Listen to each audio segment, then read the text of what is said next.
नमस्कार मित्रों, स्वागत है आपका अपने इस यूट्यूब चैनल पे। देखिए मित्रों, आरपीएससी फर्स्ट ग्रेड के फर्स्ट पेपर में हिस्ट्री वाले पोर्शन में आज के इस वीडियो में अपन शुरुआत करने जा रहे हैं एक नए टॉपिक की, जिसका नाम है दिल्ली सल्तनत और रणथंभौर। इससे पहले अपन ने पढ़ा है दिल्ली सल्तनत और मेवाड़। दिल्ली सल्तनत और मेवाड़ के दो वीडियो बने हैं। जिन्होंने भी वो वीडियो नहीं देखे हैं वो वीडियो जरूर देखेगा।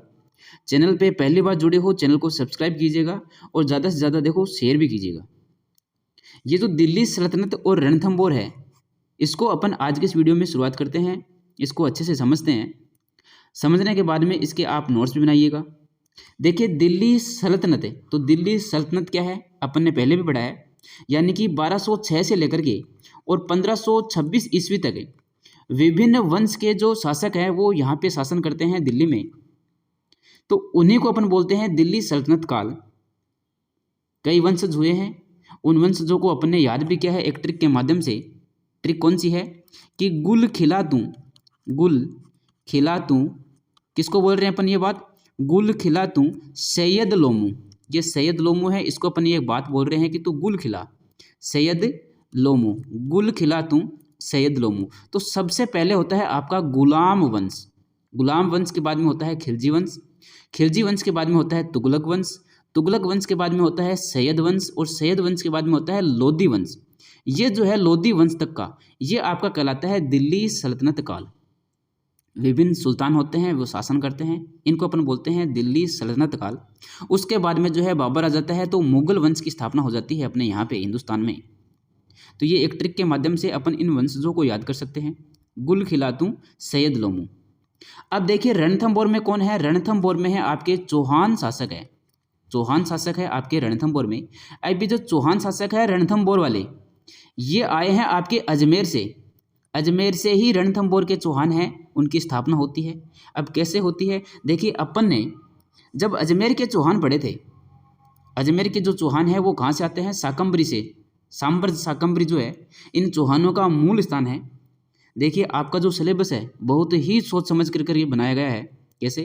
क्योंकि पूरा का पूरा जो चौहान राजवंश है वो आपके सिलेबस में दिया हुआ है, जिसमें अजमेर के चौहान जो है वो एक अलग से बिंदु में दिए हुए हैं। अजमेर के चौहानों के बाद में एक जो रणथंभौर है ये इस टॉपिक में मिल गया। तो रणथंभौर में भी चौहान ही है, इनको अपन को पढ़ना है।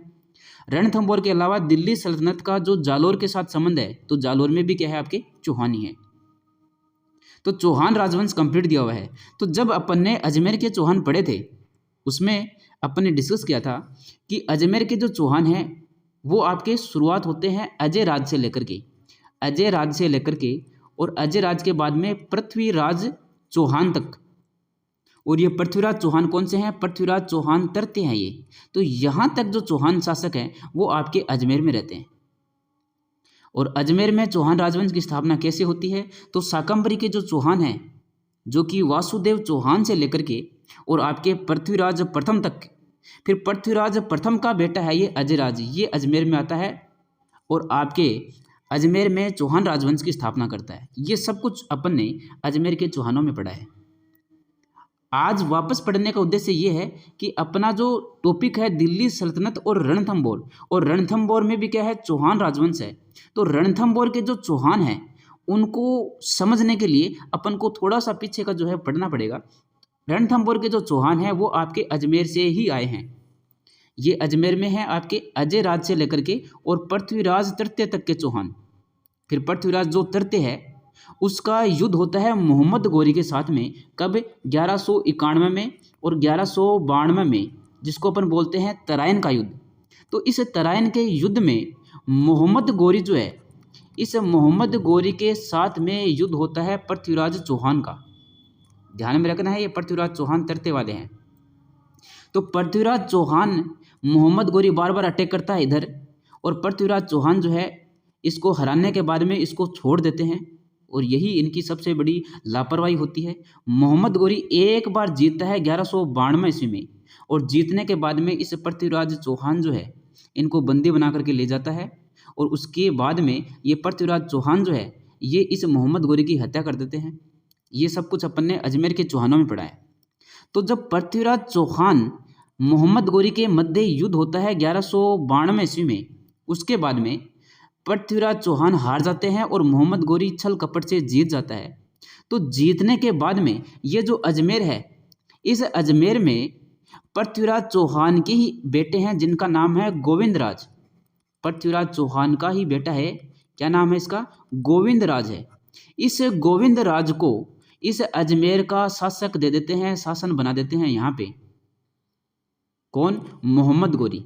मोहम्मद गोरी जो है यहाँ से जाते समय इस गोविंदराज को यहाँ का शासक बना देते हैं, अजमेर का शासक। और ये जो पूरा राजस्थान है, पूरा जो क्षेत्र है, इसको संभालने के लिए इस मोहम्मद गोरी का एक गुलाम है जिसका नाम है कुतुबुद्दीन ऐबक। तो कुतुबुद्दीन ऐबक जो है इसको संभाला देते हैं कि तेरे को निगरानी रखनी है पूरी की पूरी। और ये जो अजमेर है यहाँ पे इस गोविंदराज को बैठा देते हैं राजगद्दी पे। अजमेर का शासन इस गोविंदराज को दे देते हैं और पृथ्वीराज चौहान को बंदी बना करके ले जाते हैं। ये बातें अपन ने पढ़ी है पहले। अब ये जो गोविंदराज है ये किसके अधीन कार्य कर रहा है? ये अधीन कार्य कर रहा है कुतुबुद्दीन के। ये कुतुबुद्दीन कहाँ है? ये कुतुबुद्दीन है आपका दिल्ली में सुल्तान है। गुलाम वंश का पहला शासक है ये कुतुबुद्दीन। तो यही से आपके गुलाम वंश की स्थापना होती है, क्योंकि ये गुलाम है इसलिए गुलाम वंश की स्थापना होती है यहीं पे। तो गुलाम वंश सबसे पहले अपन ने पढ़ा है ना ट्रिक के माध्यम से कि गुल खिला तू सैयद लोमू। तो गुल का मतलब है गुलाम वंश। तो गुलाम वंश की स्थापना इस कुतुबुद्दीन ऐबक के द्वारा ही होती है।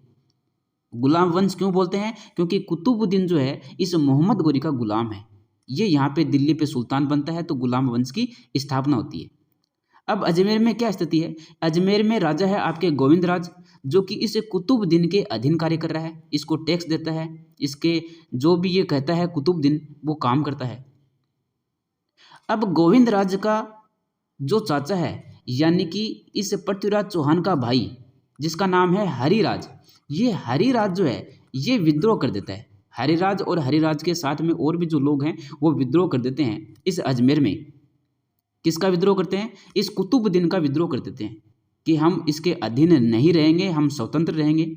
इस बात का पता जब कुतुबुद्दीन का लगता है तो कुतुबुद्दीन आता है यहाँ पे अजमेर में और इनको हरिराज को इनको हराता है। कोई बोलते हैं कि हरिराज जो है भाग जाता है। जो भी बात है, जो भी होती है, उसको अपन से कोई मतलब नहीं है। ये कुतुबुद्दीन जो है फिर इस गोविंदराज को बोलता है कि तू यहाँ से निकल करके और एक जगह है यहाँ पे जिसका नाम है रणथंबोर, यहाँ पे चला जा और वहाँ पे शासन कर ले आराम से, कोई दिक्कत नहीं है तेरे, और मेरे ही अधीन कार्य करना है, तेरे को ये ध्यान में रखना है। गोविंदराज बोलता है ठीक है कोई दिक्कत नहीं है, मेरे को तो शासन करना है, मैं यहाँ शासन कर लेता हूँ। तो अजमेर से निकल करके और रणथंबोर में चौहान वंश की स्थापना की जाती है गोविंदराज के द्वारा। ये गोविंदराज कुतुबुद्दीन के अधीन ही कार्य करता है यहाँ पे रणथंबोर में। तो रणथंबोर में चौहान वंश की जो स्थापना है वो कौन करता है? गोविंदराज करता है। गोविंदराज कौन है? पृथ्वीराज चौहान जो है उसका पुत्र है। अब ये इसके अधीन कार्य कर रहा है, कोई दिक्कत नहीं है। उसके बाद में गोविंदराज के बाद में और भी जो वंशज होते हैं उनको अपन को डिटेल से पढ़ना है। तो सारा का सारा जो अपन पढ़ेंगे एकदम समझते हुए, तो वीडियो ध्यान से देखिएगा और समझिएगा। देखिए दिल्ली सल्तनत 1206 से लेकर के और 1526 ईस्वी तक का काल है। रणथंबोर जो है यहाँ 1194 ईस्वी में, और ये जो गोविंदराज है ये रणथंबोर में स्थापना करता है चौहान वंश की। 1192 ईस्वी में तराइन का युद्ध होता है जिसमें पृथ्वीराज चौहान जो है वो हार जाता है और उसको बंदी बना करके ले जाया जाता है। 1192 ईस्वी में पृथ्वीराज चौहान है, इसी का पुत्र है जिसका नाम है गोविंदराज। इस गोविंदराज को यहाँ का शासन दे दिया जाता है अजमेर का। फिर हरिराज जो है पृथ्वीराज चौहान का भाई जो है हरिराज, ये विद्रोह करता है। विद्रोह के बाद में इस गोविंदराज को यहाँ से भेज दिया जाता है रणथंबोर में, और 1194 ईस्वी में रणथंबोर में चौहान वंश की स्थापना की जाती है गोविंदराज के द्वारा। ये बातें अपन ने पढ़ ली है, समझ ली है। अब अपन एक एक करके इनको पढ़ेंगे। देखिए अपने जो रणथंबोर है इधर क्या स्थिति है और दिल्ली में क्या स्थिति है। तो रणथंबोर में सबसे पहले जो शासक है उसका नाम है गोविंदराज चौहान। ये चौहान वंश का पहला शासक है रणथंबोर में। रणथंबोर में चौहान वंश की स्थापना करता है गोविंदराज, पृथ्वीराज चौहान का ही पुत्र है। फिर इसके बाद में इसका जो पुत्र है जिसका नाम है वालहण या कलहणदम, ये होता है, ये भी अधीनता स्वीकार करता है इनकी। दिल्ली के सुल्तानों की किसी भी प्रकार का कोई विद्रोह नहीं किया जाता है। उसके बाद में होता है प्रहलादन, ये भी कोई विद्रोह नहीं करता है, आराम से रणथंभौर में शासन संभालते हैं, अधीनता स्वीकार करते हैं, जो भी टैक्स देना होता है वो टैक्स देते हैं दिल्ली के सुल्तानों को।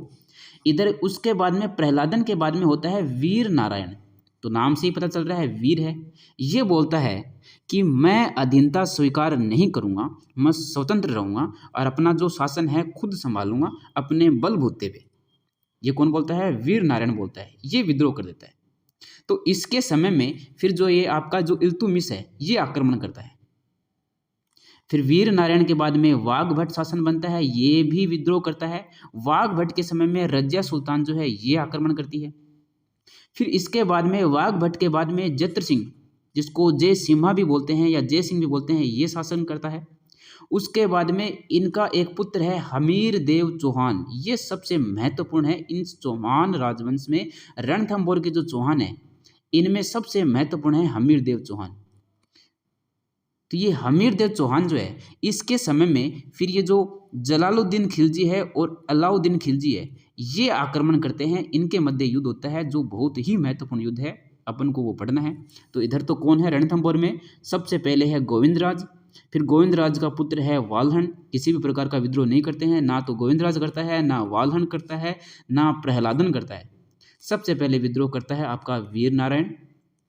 उसके बाद में वाघ भट्ट, ये जत्र सिंह जो है 32 साल तक राज करता है। फिर हमीर देव चौहान जो है जत्र सिंह का ये छोटा बेटा है हमीर देव चौहान, लेकिन बहुत ही प्रतापी और पराक्रमी और वीर शासक था ये, इसलिए इसको राजा बना दिया जाता है हमीर देव चौहान को जत्र सिंह के द्वारा। और इधर क्या स्थिति है दिल्ली में? तो दिल्ली में देखो सबसे पहले है कुतुबुद्दीन ऐबक, जो कि गुलाम वंश का सबसे पहला शासक है। दिल्ली सल्तनत का सबसे पहला सुल्तान है कुतुबुद्दीन ऐबक। 1206 से लेकर के और 1210 ईस्वी तक जो है ये शासन संभालता है, दिल्ली का सुल्तान बनता है। उसके बाद में इस कुतुबुद्दीन ऐबक का ही गुलाम है इल्तुतमिश। इस इल्तुतमिश को बोला जाता है गुलामों का गुलाम। क्यों? क्योंकि कुतुबुद्दीन ऐबक है ये मोहम्मद गोरी का गुलाम है। मोहम्मद गोरी का गुलाम है कुतुबुद्दीन ऐबक। मोहम्मद गोरी तराइन के युद्ध के बाद में कुतुबुद्दीन ऐबक को यहाँ पे छोड़ के चला जाता है संभालने के लिए। तो ये गुलाम है खुद कुतुबुद्दीन और इसका गुलाम है इल्तुतमिश, तो इसको बोलते हैं गुलामों का गुलाम। फिर इल्तुतमिश के बेटे और जो बेटी होती हैं, तो बेटे तो कोई काम के नहीं होते हैं, आपस में लड़ते झगड़ते रहते हैं। तो इनकी जो बेटी है इल्तुतमिश की, उसका नाम है रजिया सुल्तान, ये शासन संभालती है। उसके बाद में ये डगमगा जाता है दिल्ली का सल्तनत काल। कैसे डगमगा जाता है? क्योंकि ये आपस में लड़ते रहते हैं आपस में दिल्ली की गद्दी को पाने के लिए। फिर मुजुद्दीन बहराम जो है ये शासन बनता है 2 साल तक। अलाउद्दीन मसूद शाह ये शासक बनता है 4 साल तक। नासिरुद्दीन महमूद ये फिर शासक बनता है और ये भी आक्रमण करता है इधर। फिर एक है बलबन, जो नासिरुद्दीन महमूद का ही प्रधानमंत्री है बलबन, ये बलबन जो है शासन संभालता है। उसके बाद में जलालुद्दीन खिलजी और अलाउद्दीन खिलजी, यहाँ तक जो है बलबन तक गुलाम वंश चलता है। फिर गुलाम वंश जो है आपका खत्म हो जाता है। तो सबसे पहला वंश कौन सा है? गुलाम वंश है। तो गुल खिले, तो गुल खिले यानी कि फिर है आपका खिलजी वंश। तो गुलाम वंश यहाँ पे कंप्लीट हो जाता है। उसके बाद में खिलजी वंश स्टार्ट होता है, जलालुद्दीन खिलजी और अलाउद्दीन खिलजी। तो ये अपन को पढ़ना है, इनको अपन को पढ़ना है। तो एक एक करके अब इन शासकों को अपन पढ़ते हैं। देखिए सबसे पहले जो है आपका उसका नाम है गोविंदराज। ये पृथ्वीराज चौहान का पुत्र है। अजमेर में इसको संभला करके गए थे। फिर अजमेर में दिक्कत हुई तो इसको भेज दिया गया रणथंभौर कुतुबुद्दीन ऐबक के द्वारा। तो रणथंभौर में चौहान वंश की स्थापना करता है 1194 ईस्वी में। इसके समकालीन जो दिल्ली का सुल्तान है वो कौन है? कुतुबुद्दीन ऐबक है, जो कि मोहम्मद गोरी का गुलाम है। अब गोविंदराज के बाद में जो शासक होता है, जो वीर शासक होता है, उसका नाम है वीर नारायण। तो इसी को अपन पढ़ेंगे। यही सबसे पहले संघर्ष करता है, युद्ध करता है। तो वीर नारायण के समकालीन सुल्तान कौन था? इल्तुतमिश था। वीर नारायण और इल्तुतमिश के मध्य संघर्ष होता है। इल्तुतमिश रणथंभौर पर आक्रमण करता है लेकिन असफल रहता है। वीर नारायण की इल्तुतमिश द्वारा हत्या कर दी जाती है छल कपट से। कैसे? जैसे कि रणथंभौर पर यह आक्रमण करता है कौन? इल्तुतमिश। तो दोनों के मध्य जब युद्ध होता है वीर नारायण और इल्तुतमिश के, तो वीर नारायण जीत जाता है और इल्तुतमिश जो है वो यहाँ से हार जाता है और अपने दिल्ली वापस चला जाता है। फिर इल्तुतमिश दिमाग लगाता है कि छल कपट करके अपन इस वीर नारायण को हरा सकते हैं। तो ये इल्तुतमिश जो है इस वीर नारायण की तरफ संदेशा भिजवाता है कि अपन दोनों दोस्त बनेंगे, किसी भी प्रकार का युद्ध नहीं करेंगे, और तेरे को मैं यहाँ पे बुला रहा हूँ, आ और यहाँ पे अपन बैठ करके और खाना पीना करेंगे। अब वीर नारायण को जब ये संदेशा मिलता है तो वीर नारायण यहाँ से जाता है इल्तुतमिश के पास, और फिर बोलते हैं कि इल्तुतमिश जो है इस वीर नारायण को जहर दे देता है। तो वीर नारायण का आपको ध्यान में रखना है, इसके समय महत्वपूर्ण जो शासक है दिल्ली का उसका नाम है इल्तुतमिश। गोविंद राज के समय जो शासक है दिल्ली का उसका नाम है कुतुबुद्दीन ऐबक। अब है वाघभट, वीर नारायण का चाचा है। ये जो वाघभट है ये मना करता है वीर नारायण को कि तू दिल्ली मत जा, जो इल्तुतमिश है तेरे साथ छल करेगा। वो तेरे को खाने पे बुला रहा है तो ऐसे ही नहीं बुला रहा, कोई न कोई बात है, कोई न कोई राज है। लेकिन वीर नारायण नहीं मानता है, वीर नारायण चला जाता है, फिर वो वहाँ पे मारा जाता है। तो वीर नारायण के बाद में इसका जो चाचा है वाघभट वो शासक बनता है। तो वाघभट के समय दिल्ली का शासक कौन है? रजिया सुल्तान है। इधर इल्तुतमिश के जो पुत्र हैं वो इतने काम के नहीं हैं, तो पुत्री जो है रजिया सुल्तान ये शासक बनती है। रजिया सुल्तान ने मलिक कुतुबुद्दीन व हसन गोरी के नेतृत्व में रणथंभौर पर आक्रमण किया। ये वाघभट के समय की बात है, आपको ध्यान में रखना है। रजिया सुल्तान दिल्ली की सुल्तान है, ये आक्रमण करती है रणथंभौर पर, लेकिन कोई सफल आक्रमण ये नहीं हो पाता है। उसके बाद में आपके है जत्र सिंह, जिसको अपन बोलते हैं जय सिम्हा। 1250 से लेकर के और 1282 ईस्वी तक यह शासन करता है 32 साल तक। तो इसकी जो है 32 खंभों की छतरी है, किसकी? जत्र सिंह की। और ये छतरी बनवाता कौन है? ये बनवाता है जत्र सिंह का ही पुत्र है हमीर देव चौहान, ये बनवाता है इसकी 32 खंभों की छतरी। तो इसका ये फैक्ट है, ये ध्यान में रखना है जत्र सिंह का। अब जत्र सिंह के समय इतना अटैक नहीं होता है, क्योंकि जो दिल्ली में जो सुल्तान थे वो आपस में लड़ रहे थे इस समय। तो जत्र सिंह के समय में कोई महत्वपूर्ण युद्ध नहीं होता है। अब अपन पढ़ेंगे आगे। देखिए, हमीर देव चौहान जत्र सिंह का पुत्र है, हमीर देव चौहान छोटा पुत्र है। हमीर देव चौहान के बड़े जो भाई हैं उनको राजा नहीं बनाया जाता है, हमीर देव चौहान को राजा बनाया जाता है 1282 से लेकर के और 1301 ईस्वी तक। ये महत्वपूर्ण है, ये महत्वपूर्ण है, इसको अपन को डिटेल से समझना है और पढ़ना है, यहाँ से क्वेश्चन पूछे जाते हैं। तो हमीर देव चौहान जो है इसके पिताजी का नाम क्या है? जत्र सिंह है। इसकी माता का नाम है हीरा देवी और इसकी पत्नी का नाम है रंग देवी। ये सारे नाम आपको ध्यान में रखने हैं। इसके गुरु का नाम है राघव देव। इसका एक दरबारी कवि है जिसका नाम है विजयादित्य। हमीर देव चौहान की पुत्री का नाम है देवल दे और हमीर देव को उपाधि मिली हुई है हट्टी हमीर की। ये हट कर लेता था ना, जो भी हट कर लेता था बस वो कर लेता था। ये यज्ञ करता है कोटि यजन यज्ञ, और इसका यज्ञ के दौरान जो राजपुरोहित है उसका नाम है विश्वरूप। तो ये नाम आपको ध्यान में रखने हैं। हमीर देव चौहान अपने आप में एक महत्वपूर्ण चौहान शासक है, बहुत ही प्रतापी और बहुत ही वीर शासक रहा है ये। अब हमीर देव चौहान के बारे में अपन को जानकारी कहाँ से मिलती है? तो एक है हमीर महाकाव्य, ये नयन चंद्र सूरी का है। हमीर हठ ग्रंथ है चंद्रशेखर का। एक है सुरजन चरित्र चंद्रशेखर का। हमीर रायण ग्रंथ है भाडू व्यास का। हमीर रासो एक है आपका सारंगधर का और एक हमीर रासो है जोधराज का। ये दोनों ध्यान में रखने हैं आपको, अलग अलग हैं वैसे ये। एक है हमीर बंधन अमृत कैलाश का और हमीद मदमर्दन जय सिंह सूरी का।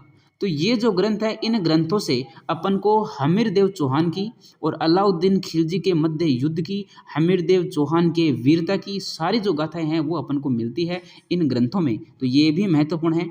अब अपन बढ़ते हैं आगे। देखिए, हमीर देव चौहान के समय गुलाम वंश का पतन हो गया था। बलबन जो था गुलाम वंश में सबसे अंत में, वो फिर उसका खत्म हो जाता है। उसके बाद में जो खिलजी वंश है वो प्रारंभ होता है। तो 1290 ईस्वी जलालुद्दीन खिलजी है उसका आक्रमण होता है। जलालुद्दीन खिलजी ने झाइन दुर्ग, जिसको अपन बोलते हैं रणथंभौर दुर्ग की कुंजी, झाइन दुर्ग, इस दुर्ग पर ये अधिकार कर लेता है। कौन? जलालुद्दीन खिलजी 1290 ईस्वी में। ये डेट महत्वपूर्ण नहीं है, आपको ध्यान में बस इतना ही रखना है कि सबसे पहले जलालुद्दीन खिलजी जो है वो झाइन के दुर्ग पर अधिकार कर लेता है। झाइन का दुर्ग, जिसको अपन बोलते हैं रणथंभौर के दुर्ग की कुंजी, ये महत्वपूर्ण है। रणथंभौर दुर्ग की कुंजी कौन है? झाइन का दुर्ग है। जिस पर अधिकार कौन करता है? जलालुद्दीन खिलजी अधिकार करता है। फिर है चौहान सेना का नेतृत्व करता कौन है? यहाँ पे है गुरुदास सैनी। ये जो है वीर गति को प्राप्त हो जाता है, इसकी मृत्यु हो जाती है इस युद्ध में। जब ये झायन के दुर्ग पर अधिकार करता है उस समय गुरुदास सैनी जो है इसके नेतृत्व में लड़ाई की जाती है। गुरुदास सैनी ये वीर गति को प्राप्त हो जाता है। फिर 1291-92 में, ये डेट महत्वपूर्ण नहीं है, जलालुद्दीन खिलजी का रणथंभौर पर आक्रमण होता है। ये आक्रमण असफल रहता है। तो जब ये आक्रमण असफल रहता है, असफल रहने के बाद में जलालुद्दीन खिलजी वापस दिल्ली की तरफ जाता है, तो बीच में इसको पूछा जाता है कि क्या हुआ, रणथंभौर का जो किला है उसको तूने प्राप्त नहीं किया? तो ये फिर बोलता है कि मैं ऐसे 10 दुर्गों को मुसलमान के एक बाल के बराबर भी नहीं समझता हूँ। अब और तो क्या बोले इसके अलावा, क्योंकि रणथंभौर पर यह आक्रमण करने आया था, रणथंभौर पर अधिकार करने आया था, रणथंभौर पर अधिकार नहीं कर पाता है, बहुत सारे प्रयास करता है उसके बावजूद भी। तो बाद में ये गुस्से में आकर के यहाँ से दिल्ली चला जाता है कि ये क्या दुर्ग है, ऐसे दुर्गों को तो मैं मुसलमान के एक बाल के बराबर भी नहीं समझता हूँ। बिल्कुल वही बात होगी जैसे वो लोमड़ी है, उसको अंगूर नहीं मिले, बार बार प्रयास करने के बाद में भी तो उसने बोला कि अंगूर क्या है, खट्टे हैं। जब सफलता हाथ नहीं लगती है तो ऐसी ही बातें की जाती है। तो ये जलालुद्दीन खिलजी का जो कोटेशन है ये आपको ध्यान में रखना है। उसके बाद में अपन पढ़ते हैं, देखिए अब है हमीर देव चौहान और अलाउद्दीन खिलजी, ये महत्वपूर्ण है। तो अपने यहाँ दिल्ली में तो कौन है? दिल्ली में है अलाउद्दीन खिलजी। इधर जो रणथंभौर है, इस रणथंभौर में कौन है? हमीर देव चौहान है। अब होता क्या है, ये जो अलाउद्दीन खिलजी है, ये अलाउद्दीन खिलजी एक अलग ही प्रकार का प्राणी है।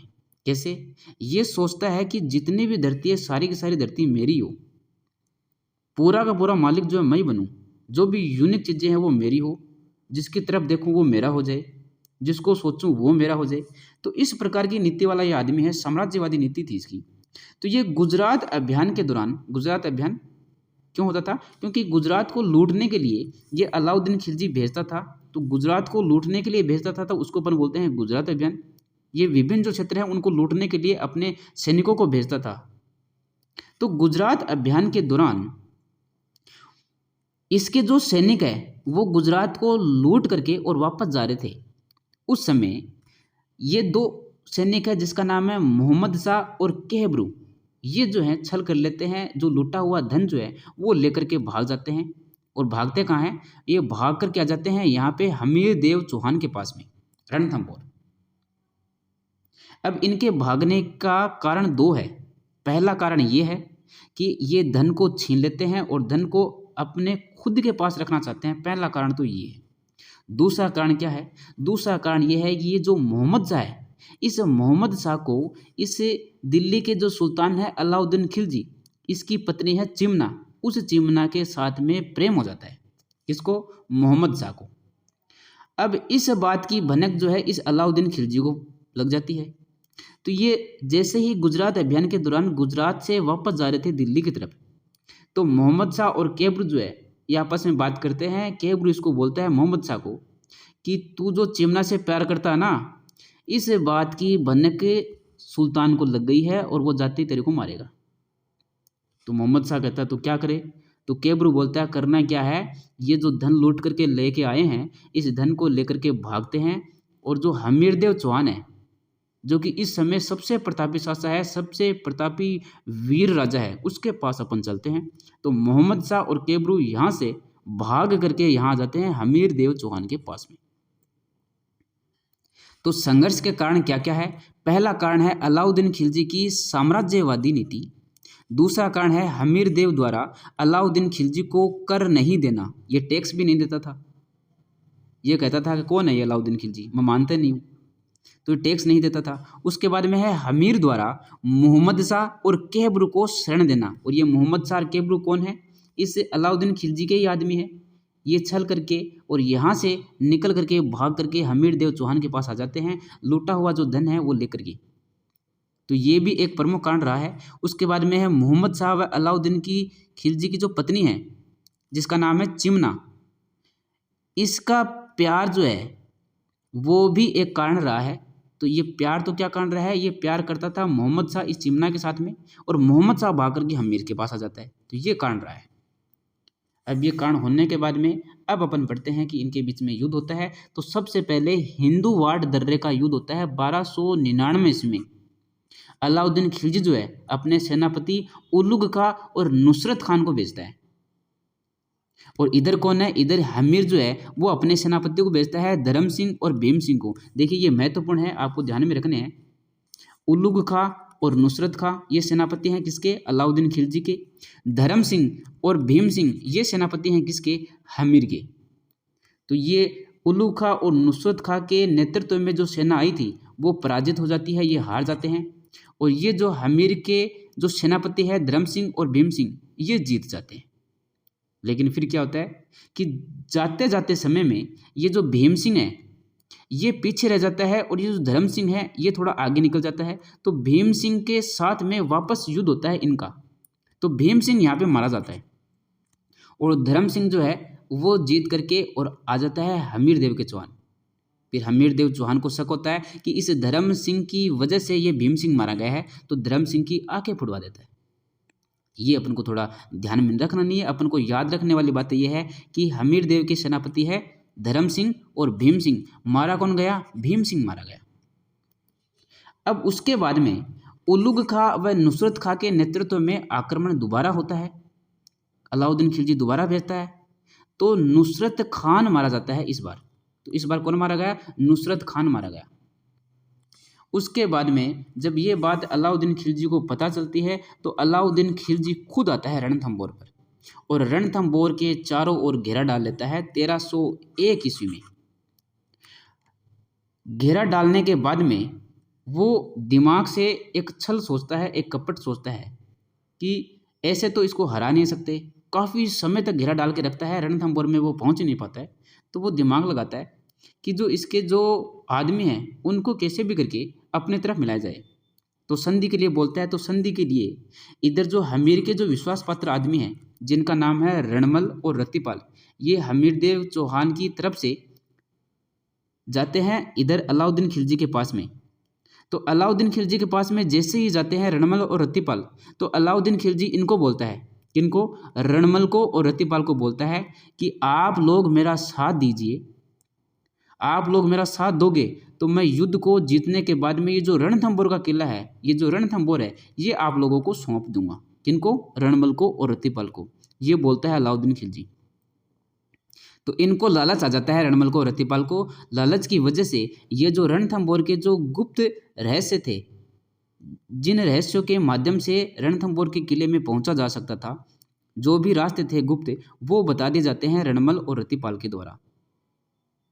उसके बाद में हमीर देव चौहान और अलाउद्दीन खिलजी के मध्य युद्ध होता है जिसमें अलाउद्दीन खिलजी की जीत होती है और हमीर देव चौहान की जो है हार होती है यहाँ पे।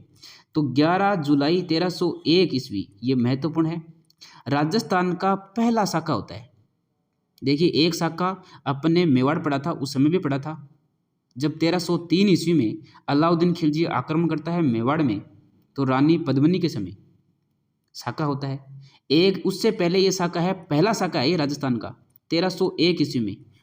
वो मेवाड़ वाला होता है आपका 1303 ईस्वी में, और ये जो रणथंभौर वाला है ये होता है आपका 1301 ईस्वी में। तो ये एक से ध्यान में रखना है, ये पहला साका है, एक से ध्यान में रखना है, ये पहला साका है, राजस्थान का पहला साका। इसे जल जोहर भी कहते हैं, प्रथम जल जोहर। इस साके के दौरान केसरिया किया था हमीर देव चौहान ने, और हमीर देव चौहान के नेतृत्व में जो भी पुरुष थे, पुरुषों के द्वारा किया जाता है केसरिया, तो उन्होंने केसरिया किया है। और जोहर किया है हमीर देव चौहान की जो पत्नी है रानी रंग देवी, इन्होंने जोहर किया था रनीहाड़ तालाब में, जल जोहर किया था। अलाउद्दीन खिलजी रणथंभौर पर अधिकार कर लेते हैं। उसके बाद में अधिकार करने के बाद में कौन आते हैं इसके पास, रणमल और रतिपाल, जिनको पहले लालच दिया गया था। ये हमीर देव चौहान के ही व्यक्ति हैं, रणमल और रतिपाल, विश्वास पात्र थे ये, लेकिन लालच की वजह से ये अलाउद्दीन खिलजी की तरफ हो जाते हैं। तो युद्ध के बाद में ये रणमल और रतिपाल आते हैं अलाउद्दीन खिलजी के पास में और बोलते हैं कि भाई अब हमें राजा बना दो। तो अलाउद्दीन खिलजी क्या करता है, इनकी हत्या कर देता है। और यही होना चाहिए विश्वासघातियों के साथ में, जो धोखा करता है उसके साथ में ये जो सजा है ये होनी चाहिए। अब मोहम्मद शाह और केबरू, इनकी क्या होता है, तो इनकी भी हत्या कर दी जाती है अलाउद्दीन खिलजी के द्वारा। उसके बाद में अमीर खुसरो का एक कोटेशन है, वो ध्यान में रखना है कि आज कुफ्र का गढ़ इस्लाम का घर हो गया। और हमीर देव चौहान जो है वो हट की वजह से अलाउद्दीन खिलजी उसको कहता है कि ये जो मोहम्मद शाह और केबरू हैं जो तुम्हारे पास आए हुए हैं, इनको मेरे हवाले कर दो, मैं रणथंभौर पर आक्रमण नहीं करूँगा। लेकिन हमीर देव चौहान बोलता है कि ये मेरी शरण में आए हैं और शरण में आए हुए की रक्षा करना ये हमारा धर्म है। हट पकड़ लेता है ये। तो उसके बाद में युद्ध होता है। तो हमीरदेव चौहान के बारे में ही ये है, एक कहावत है कि सिंह सवन सत्य पुरुष वचन और कदली फलत एक बार और तिरिया तेलर हमीर हट चढ़े न दूजी बार। तो ये जो आपका हमीरदेव चौहान तक का है, आपका रणथंभौर के जो चौहान है उनका दिल्ली सल्तनत के साथ क्या संबंध रहा है, ये अपन ने कंप्लीट कर लिया है। वीडियो कैसा लगा कमेंट बॉक्स में ज़रूर बताइएगा। चैनल पे पहली बार आए हो सब्सक्राइब कीजिएगा, ज़्यादा से ज़्यादा शेयर कीजिएगा। अब अपन नेक्स्ट वीडियो पढ़ेंगे, उसमें पढ़ेंगे दिल्ली सल्तनत और आपका जालोर का संबंध। मिलते हैं नेक्स्ट वीडियो में। धन्यवाद।